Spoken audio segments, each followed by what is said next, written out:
Hello friend, बहुत बहुत स्वागत है आपका मेरे यूट्यूब चैनल पर। मैं विक्रम सिंह आपका बहुत बहुत स्वागत करता हूं।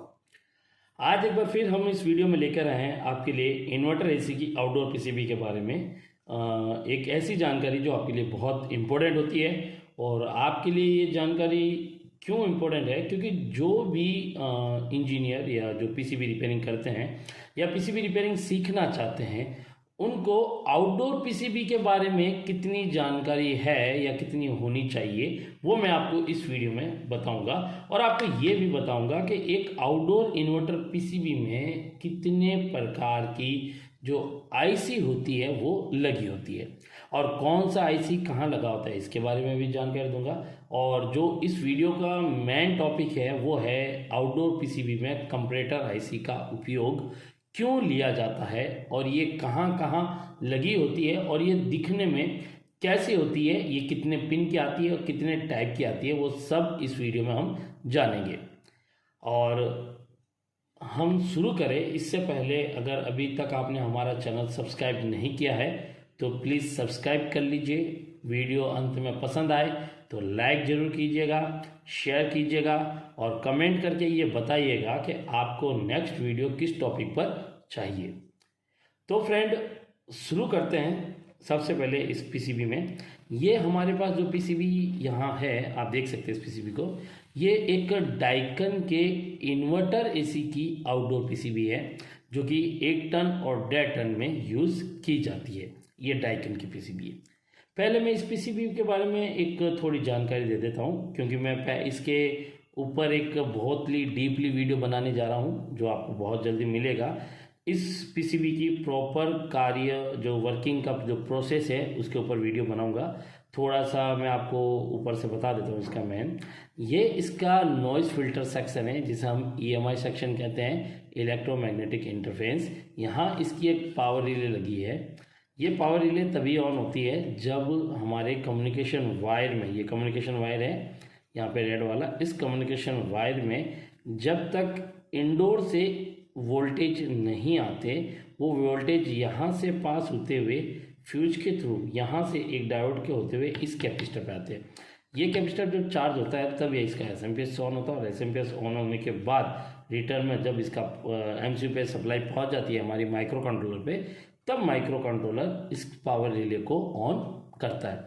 पावर रिले ऑन होने पर इस पीसीबी के, या जो नॉइज फिल्टर हमारी ईएमआई सेक्शन का जो हाई वोल्टेज है, वो यहाँ से पास होकर ब्रिज रेक्टिफायर द्वारा डीसी में कन्वर्ट होता है। फिर ये सप्लाई 2 कैपेसिटर पे जाती है, इस कैपेसिटर पे और इस पे। ये जो कैपेसिटर यहाँ पे आप देख सकते हैं, जो हमारा पेपर इलेक्ट्रोड कैपेसिटर है, जिसे हम पोलराइज कैपेसिटर या फिल्टर कैपेसिटर से हम नॉर्मली नाम देते हैं। यहाँ पे ये 150 माइक्रोफेरेड और 500 वोल्ट का पेपर इलेक्ट्रोड की जो कैपेसिटर है, फिल्टर कैपेसिटर है, ये एसएमपीएस के लिए दिया गया है। और जबकि यहाँ नीचे इस पीसीबी में, यहाँ पे अगर मैं आपको दिखाऊं तो ये लगा है हमारा आईपीएम, ये हमारा ब्रिज रेक्टिफायर लगा है। और इस पीसीबी में पीएफसी सेक्शन नहीं होता है, मैं आपको बता देता हूँ। इस पीसीबी में पीएफसी सेक्शन नहीं है, लेकिन रिएक्टर का उपयोग किया जाता है, जिससे कि जो एसी वोल्ट का वेव बनता है, जो उसका पूरा एक प्योर वेव बनती है, वो एकदम थोड़ा इसमें परफेक्टली बनने में मदद रहे। दूसरा, यहाँ पे जो ये कैपेसिटर दे रखा है, ये कैपेसिटर आपके आईपीएम के लिए होता है। ये 20 माइक्रोफेरेड यानी 20 माइक्रोफेरेड और 450 वोल्ट डीसी का कैपेसिटर है। ठीक है, इसके ऊपर मार्क होता है, जिससे हमें पता रहता है कि इसका पॉजिटिव भाग किस तरफ रहेगा, और ये हमारा कैपेसिटर होता है आईपीएम के लिए। अब फ्रेंड, यहाँ पे बात करते हैं एक एक करके इस पीसीबी में एक एक आईसी के बारे में, और उनके नंबर के बारे में, उनका क्या क्या नंबर है उसके बारे में मैं आपको बताऊंगा, और कौन सी आईसी किस लिए उपयोग ली गई है इस सर्किट में, वो मैं आपको इस वीडियो में बताऊंगा। तो चलिए फ्रेंड, शुरू करते हैं। सबसे पहले इस सर्किट की हमें पावर सप्लाई के बारे में पता होना चाहिए। अगर ये पीसीबी डेड कंडीशन में है, सप्लाई नहीं आ रही है, तो सबसे पहले आप इस कैपेसिटर पे 300 वोल्ट चेक करें। तो यहाँ पे आपको ये जो आईसी नज़र आ रहा है, इस आईसी का जो नंबर है ये है TNY280PN, और इसके साथ पे यहाँ पे एक मॉसफेट जुड़ा है, जो कि जिसका नंबर है K3566। K3566 ये नंबर दे रखा है। ये हमारा एसएमपीएस सर्किट का है, ये हमारा एसएमपीएस ट्रांसफार्मर है। यहाँ से हमारे जब आउटपुट होता है तो डीसी वोल्ट इन डायोड द्वारा बनता है, जो कि यहाँ पे 15 वोल्ट बनता है, 5 वोल्ट बनता है और 12 वोल्ट बनता है। 12 वोल्ट जो यहाँ से बनता है वो रिले के लिए, जैसे ये रिले है, यहाँ इन रिले के लिए जाता है, यहाँ रिले के लिए जाता है और इसके अलावा इस पावर रिले के लिए भी जाता है। तो यहाँ से ये 12 वोल्ट जो है, सबसे पहले तो इस S40 नाम का जो ये कनेक्टर दे रखा है, S40 यहाँ पे आता है और इस कनेक्टर के थ्रू यहाँ पे हमारा OLP लगता है, जो कि कंप्रेसर के ऊपर जुड़ा होता है। उसके थ्रू ये सप्लाई पास होकर इस पावर रिले पर जाती है। अगर हम यहाँ से OLP निकाल दें तो ये पावर रिले प्रॉपर वर्किंग नहीं कर पाएगी, जिससे कि बोर्ड हमारा 10 या 15 सेकंड हमारा कंप्रेसर ऑन रहेगा, उसके बाद वो बंद हो जाता है। तो इसलिए यहाँ पे OLP लगता है। इसे हम शॉर्ट करके भी PCB को मतलब प्रॉपरली चेक कर सकते हैं, इसको शॉर्ट करके भी। अब इसके बाद बात करते हैं, यहाँ पे आपको 5 पिन का एक IC नज़र आता है और इस IC का जो नंबर होता है वो होता है, यहाँ पे मैं आपको देख कर दिखाता हूँ। यहाँ पे जो इसका नंबर दिए गए हैं, इसे नंबर को हमें थोड़ा क्लीन देखने के लिए हमें क्या करना है, थोड़ा सा हमें पेस्ट चाहिए जो कि यहाँ पे ब्रिज रेक्टिफायर पे लगा है। इसको थोड़ा सा IC पे हम जब ऐसे लगाएंगे तो आप देखेंगे IC का नंबर थोड़ा क्लीन दिखना शुरू कर देगा। इस IC का नंबर है यहाँ पर 4A05, यानी यहाँ पे जो ये IC दे रखी है, जैसे हमारे एक 7805 का IC आता है, 7805 7805 5 वोल्ट का रेगुलेटर IC होता है, वैसे ही यहाँ पे 5 पिन का ये IC दे रखा है। इसकी जो फर्स्ट 2 पिन होती है, टोटल इसमें टोटल 5 पिन है और इसके अंदर बात करें तो इसकी जो 4th नंबर पिन होती है, ये आपकी इसकी आउटपुट पिन है। ये 5 वोल्ट आउटपुट वाली पिन है। इसकी शुरुआत की जो पिन है वो इनपुट के लिए दे रखी होती है यहाँ पे, ठीक है। ये 5 वोल्ट का हमारा एक रेगुलेटर IC दे रखा है। इसके ऊपर भी मैं आपको वीडियो बताऊंगा, एक बनाऊंगा। ये IC लगभग आपको डाइकन में हर PCB मिलेगी, इसको कैसे चेक किया जाता है प्रॉपर, ये भी मैं आपको आने वाले एक वीडियो में बताऊंगा। तो ये 5 वोल्ट की एक रेगुलेटर IC है। इसके अलावा शुरुआत से बात करें तो यहाँ पर इसके अलावा 5 वोल्ट रेगुलेटर के अलावा ये हमारा माइक्रो कंट्रोलर है। यहाँ पर ये 2 बाइपोलर IC लगी हुई है, ठीक है। यहाँ पे 2 बाइपोलर IC लगी है। इसके अलावा यहाँ पे 2 ऑप्टो कपलर IC लगी है, जो कि कम्युनिकेशन के लिए लगा रखी है। ये हमारा कम्युनिकेशन सर्किट है। जैसे ही हमारा मेन पावर ऑन होता है, कम्युनिकेशन सिग्नल आता है, तो यहाँ से सप्लाई उस तरफ जाने के बजाय फिर यहाँ पे कम्युनिकेशन सेक्शन में ही जो सप्लाई है वो रहती है और वो वापस सर्किट में कम्युनिकेट करता है। इसके अलावा यहाँ पे आपको एक मैं 5 पिन का IC दिखाऊंगा। ये आप देख सकते हैं, यहाँ पे थोड़ा जूम करके दिखाता हूँ। ये आप देख सकते हैं यहाँ पे, ये आप इसमें अगर ये देखेंगे तो आपको एक ये IC नज़र आएगा, ये वाला IC। ये वाला IC यहाँ पे जो लगा है ये 5 पिन का IC है।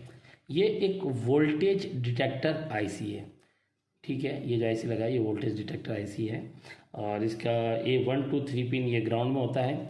4 नंबर पिन जो इसका इधर की तरफ है ये इसका इनपुट है और ये जो 5 नंबर पिन जो है इसका इनपुट होता है और 4 नंबर पिन जो होता है इसका ये आउटपुट पिन होता है। ये बाई एक रजिस्टर MCU पर जाता है। इसके अलावा बात करें तो सर्किट में ये वोल्टेज डिटेक्टर IC थी। इसके अलावा यहाँ पे अगर आप देखेंगे तो आपको कंपेरेटर IC दिखिए। जिस टॉपिक के लिए हमने ये वीडियो बनाया है वो टॉपिक अब आपको यहाँ पे नज़र आएगा। यहाँ पे मैं आपको 1 बाय 1 सारी IC के बारे में दिखाता हूँ।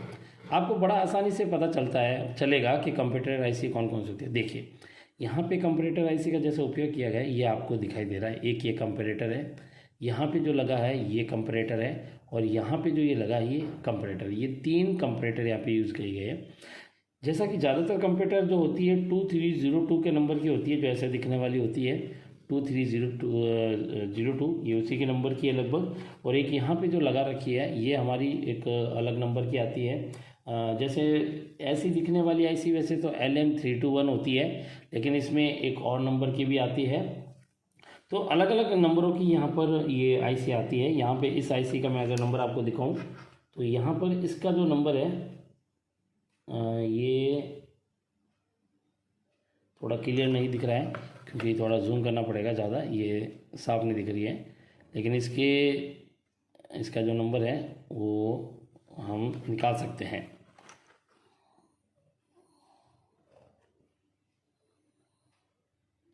इसका जो नंबर दे रखा है वो है 3AX1, इस आईसी का जो नंबर है 3X1, और बाकी ये हमारी ये 2302 की कैटेगरी की है। तो यहाँ पर ये 2 आईसी और एक ये लगभग 3 कंपैरेटर आईसी इस सर्किट में लगी है। अब हमें ये पता करना हो कि कौन से कार्य के लिए कौन सा कंपैरेटर आईसी इसमें लगा है, तो ये बड़ा इजी तरीका, मैं आपको इसमें एक तरीका सिखाता हूँ। आपको क्या करना है, सबसे पहले ये पता करना है आईपीएम का कंपैरेटर कौन सा है। तो यहाँ पे आप देखेंगे ये आईपीएम हमारा यहाँ पे जो शिफ्ट हो रखा है, ये आईपीएम है, ये आईपीएम की पॉजिटिव पिन है और ये यूवीडब्ल्यू है, और इसके बाद में ये 3 जो पिन दे रखी है ये नेगेटिव है। इन 3 नेगेटिव पिनों के साथ आप देखेंगे तो आपको यहाँ पे एक शंट रजिस्टर नज़र आएगा, ये यहाँ पे आपको दिख रहा होगा, जिसका ये नंबर है R324, ये इसका डिनोटिंग लेटर और इसका जो लोकेशन नंबर होता है वो है, और ये 70 है, यानी 7 ओम के आसपास का ये रजिस्टर हमारे यहाँ लगा है, ठीक है। और यहाँ से अगर हम ध्यान देंगे, ये एक लो वैल्यू का रजिस्टर है, चेक करने पर बीप साउंड आएगा, और यहाँ से ये देखिए ये 2 ट्रैक आपको यहाँ से जाते हुए दिख रहे हैं। इन ट्रैक को अगर आप यहाँ से फॉलो करेंगे तो आप देखेंगे ट्रैक यहाँ से होते हुए यहाँ जा रहे हैं। अब यहाँ से ये ट्रैक अगर हम और आगे नज़र मारें तो ये ट्रैक और आगे जाते हैं, यहाँ से होते हुए यहाँ से इस आईसी पर आते हैं, ये वाली हमारी इस आईसी पे। तो ये यहाँ से इन पिनों से अगर हम मल्टीमीटर द्वारा चेक करेंगे तो इन रजिस्टर द्वारा होते हुए ये यहाँ पर आता है। तो ये हो गई हमारी आईपीएम की कंपैरेटर आईसी। इसके अलावा यहाँ पे 2 और कंपैरेटर आईसी लगी है, तो यहाँ पे और कौन सा कंपैरेटर किसके लिए दिया है वो मैं आपको दिखाता हूँ। यहाँ पे जो ये कंपैरेटर लगी है, इसको हम बीप कंटिन्यूटी पर अगर चेक करेंगे तो इसका जो कनेक्शन है ये हमें यहाँ से और जहाँ पे शंट रजिस्टर लगा होता है वहाँ से ये जुड़ी हो सकती है। तो इस पीसीबी में आप देखिए यहाँ पे भी एक शंट रजिस्टर और लगा है, जिसे हम टोटल ग्राउंड बोलते हैं। ये टोटल ग्राउंड का एक रजिस्टर लगा है। तो यहाँ पे ये 2 ट्रैक आपको दिख रहे हैं, ये 2 ट्रैक भी यहाँ से होते हुए ये बार से यहाँ से जा रहे हैं, और ये यहाँ से होते हुए यहाँ आए हैं, और यहाँ से आने के बाद ये यहाँ पे इस पॉइंट पे ना आके इस पे है ये, और ये इस पे आकर रुक गए हैं। और यहाँ से अगर हम इसको चेक करेंगे तो यहाँ से ये इस कंपैरेटर आईसी पर जा रहे हैं, ठीक है। तो ये ट्रैक यहाँ से इस साइड पर जा रही है, ये हमारी इसकी कंपैरेटर हो गई। अब ये कंपैरेटर किसका हो सकता है? काफ़ी बार कंपैरेटर आईसी का क्या होता है कि 2 कंपैरेटर आईसी को मिलाकर भी एक सर्किट का आउटपुट दिया जाता है। तो काफ़ी बार ये होता है कि एक कंपैरेटर आईसी दूसरे से जुड़ी हो सकती है। इसके अलावा ये तो आईपीएम का जो कि आईजीबीटी होता है उस तरफ क्या फीडबैक देने के लिए होता है, ये हमारा टोटल ग्राउंड का फीडबैक देने के लिए होता है, ओवर करंट के लिए। ये जो होता है ये आईपीएम में जो मॉड्यूलर होता है उसके सीएससी पिनों के लिए यहाँ पे उपयोग में लिया गया है। लेकिन इसके अलावा अगर हम बात करें तो कभी कभी इनका उपयोग आपके एसी लिंक के लिए, डीसी लिंक के लिए, इसके लिए भी किया जाता है। तो अगर हमें ये पता करना हो कि ये एसी लिंक का है या डीसी लिंक का या किसी और का है तो हमें पीसीबी को पलटना पड़ेगा। पीसीबी पलटने के बाद आप देखेंगे तो यहाँ से आपको एक चीज़ नज़र आएगी, यहाँ से आप देख सकते हैं ये कुछ रजिस्टर लग के दिख रहे हैं आपको। ये रजिस्टर लग कर यहाँ से सर्किट आपका आउट होकर यहाँ से पिनों द्वारा पास होते हुए ये लाइनें यहाँ से सीधा आगे जा रही है। तो ये तो हमारे एमसीयू को जा रही है, ठीक है। तो यहाँ पर एक लाइन दी जा सकती है यहाँ पर, और दिखाता हूँ मैं आपको, ये सारा इसके साथ जुड़ा है। तो यहाँ पे जो डीसी लिंक है और जो हमारा प्री डीसी लिंक दे रखा है, ये दोनों ही एमसीयू की तरफ डायरेक्टली जा रहे हैं। तो यहाँ पे जो कंपैरेटर आईसी लगी है ये इसकी आईपीएम की सीएससी पिनों के लिए दिया गया है, यानी जो इंटरनल मॉड्यूल होता है एक आईपीएम के अंदर, उसके अंदर भी जो उसका इंटरनल करंट होता है उसको चेक करने के लिए भी कभी कभी दिया होता है कि वो सर्किट शॉर्ट ना हो जाए उसके लिए। और बात करें कि एक सर्किट में जैसे कंपैरेटर किन किन चीज़ों के लिए दिया हो सकता है तो मैं आपको बता देता हूँ। एक पीसीबी के अंदर नॉर्मली मिनिमम एसी लिंक अगर दिया जाता है तो एसी लिंक के लिए यूज़ होता है। कुछ पीसीबी में आपको डीसी या प्री डीसी लिंक के लिए भी कंपैरेटर आईसी का उपयोग होता है। ये कंपैरेटर आईसी की अगर हम बात करें तो कंपैरेटर आईसी ज़रूरी नहीं है कि केवल ओवर करंट का पता करने के लिए होता है। कंपैरेटर आईसी का उपयोग कहीं पे ओवर वोल्टेज के लिए भी उपयोग किया जाता है, यानी कहीं पे वोल्टेज को कंट्रोल करना हो वो लो में नहीं जा रहा हो, हाई में ना जा रहा हो, स्थिर रखना है तो उसके लिए भी कंपरेटर आईसी का उपयोग होता है। और ओवर करंट भी लो में भी ना जाए, हाई में भी ना जाए, उसे भी स्थिर रखने के लिए कंपरेटर आईसी का उपयोग किया जाता है। तो कंपरेटर आईसी सर्किट में कुछ सर्किट को कंपेयर करने के लिए किया जाता है, जैसा कि इस चीज़ का लेवल इतना ही रहना चाहिए, ज़्यादा नहीं होना चाहिए, उसके लिए कंपरेटर आईसी का उपयोग किया जाता है। कंपरेटर आईसी सर्किट में आपको 5 पिन की नज़र आएगी। एक तो यहाँ पे मैं आपको दिखा सकता हूँ, अभी ये देखिए, जैसे ऐसा आपको कंपरेटर आईसी नज़र आता है, ऐसा 8 पिन का नज़र आता है। और इसके अलावा कुछ सर्किटों में आपको इस टाइप जो ये बाइपोलर आईसी लगी है, ऐसी आपको 14 पिन का यानी 14 पिन का कंपरेटर आईसी नज़र आ सकता है। 8 पिन का आईसी भी नज़र आता है जो नॉर्मली आपको एक सामान्य रूप में नॉर्मली नज़र आता है। तो ऐसे काफ़ी कंपरेटर आईसी आपको बोर्ड में लगे मिलेंगे। इनको चेक करने का तरीका भी बड़ा इजी होता है। मैं नेक्स्ट वीडियो में आपको बताऊंगा कि इन कंपरेटर आईसी को प्रॉपरली कैसे चेक करना चाहिए और कैसे पता करें कि कंपरेटर आईसी ख़राब है या सर्किट में दिक्कत है, और इसका एक मेजरमेंट होता है, उसको कैसे कैलकुलेट किया जाता है किसी भी कंपरेटर आईसी के आउटपुट का, वो सब कुछ मैं आपको आने वाले आगे वीडियो में बताऊँगा। इस वीडियो में जो था वो था कंपरेटर आईसी को देखने का और इस खास करके इस बोर्ड में पहचानने का कि कौन कौन सी आईसी किस लिए होती है। तो मिलूँगा आपसे मैं नेक्स्ट वीडियो में।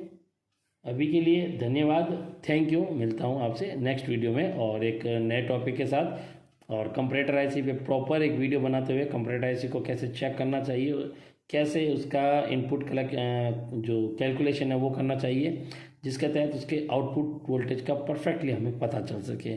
और बोर्ड के अंदर पीसीबी में वोल्टेज का जो प्रॉपर एक कैलकुलेशन होता है ना, कि सेंसर से आउटपुट कितना होगा या किसका कितना, इसका एक तरीका होता है, वो भी मैं आपको आने वाले वीडियो में ज़रूर बताऊंगा इसको कैसे करना चाहिए।